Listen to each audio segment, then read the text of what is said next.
Right, we're back on the Mini today. I love driving the Mini around. Zip, zip, zip everywhere. Right, but it's got a bit of an oil leak right down the back of the engine here. And I'll get my phone out and show you where. And what you're looking for when I get my phone out is this bit. So what is this and why does it go wrong? Let's have a look. So yeah, if you've got an oil leak on your Mini, chances are it is this. And it's nothing more than this seal ring at the top seems to go. So it's got a sort of a tapered seat and that. So we are going to put a new one in. And it's actually the timing chain tensioner. So the timing chain sort of goes round like this. I'll see if I can put a picture on the screen. And this presses against it. And it's really good because normally on an Ingenium engine, you've got to strip your engine down to change your tensioner. But on this little Badger, it's external. You just do that and look, it's sort of spring loaded. There you go. So I thought, well, why don't I, rather than just replace the seal, why don't I put a new timing chain tensioner on it while I'm there? So I've taken the airbox off, and at the end of the video I'll show you. I'll get Alicia to do it. I've just taken the airbox off, and this intercooler pipe here gives you loads of access. Right, let's have a look. If I get my phone out, I'll sort of show you where it is. What I'm trying to do is my phone, because my phone's super slim. So we're going over the back. I've got the torch in place here, but I might lose sight of the screen.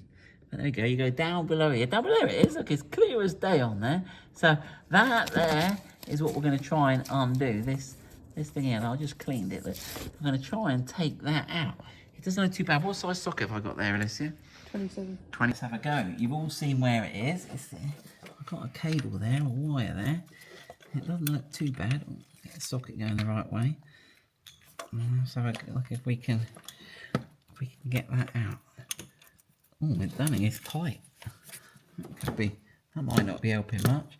I expect if the washer's disintegrated, we'll try and have a look at the washer while we're there. But I think it's worth taking that airbox out or you're messing around. So I guess but I don't think I did read the book, I don't think there's any chance of your timing going out with this out. But we'll compare the springiness of the two as well. Alright, there's oil everywhere. Let's have a look. Here it comes. It's got a good old thread. Oh, it's going on forever. I thought I was there. I can feel the old washer. There it is, there it is, there it is. Don't stop recording now, let's see, we're there. Right, so that looks like he's had better days, doesn't it? That washer there.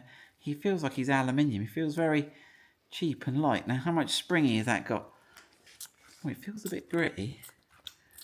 But right, let's put the new one of those in. So there they are. There's the old and the new. Now look, I just come up with a brainwave, Alicia. How am I going to test which spring is stronger? Who's the best? This one or this one? Fight. But if I push them both together, the stronger spring is going to stay out. Oh, blimey.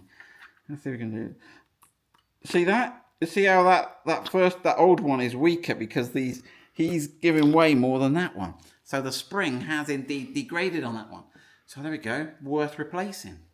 So what do you have to take off? This is the top hose. So there's a 7mm socket there and a 7mm down the bottom.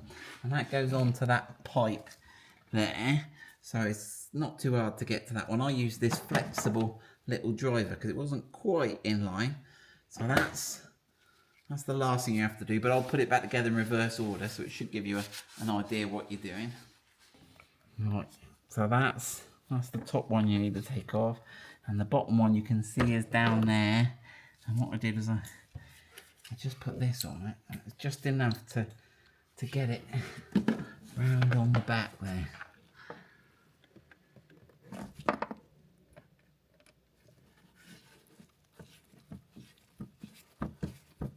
Right, this is the airbox that needs to come off. You can take it off complete. It's just got this one Torx T30 screw here, and the rest of it is held on with these little, whatever you want to call them, bits there, and they go into these 3 rubber bushes. You've got one there, one there, one there, and yeah, it's just the screw there that secures it in. Right, yeah, that's oh, he's not Torx T30, he's Torx T25. Yeah, so it's that little screw in there that that's the only one holding that airbox on. Nice and simple. Oh, right. So you just got to press this top bit there to pull that off. Obviously, I'm going in reverse now. You've got to loosen that one there. Right, this lower air intake pop here, that just comes apart and seems to fit together all on its own. I didn't even touch that. So we are all back together. I just got to put my strut brace on. But yeah, that's well worth doing. If you've got an oil leak, I bet you it's that dead easy putting you one on.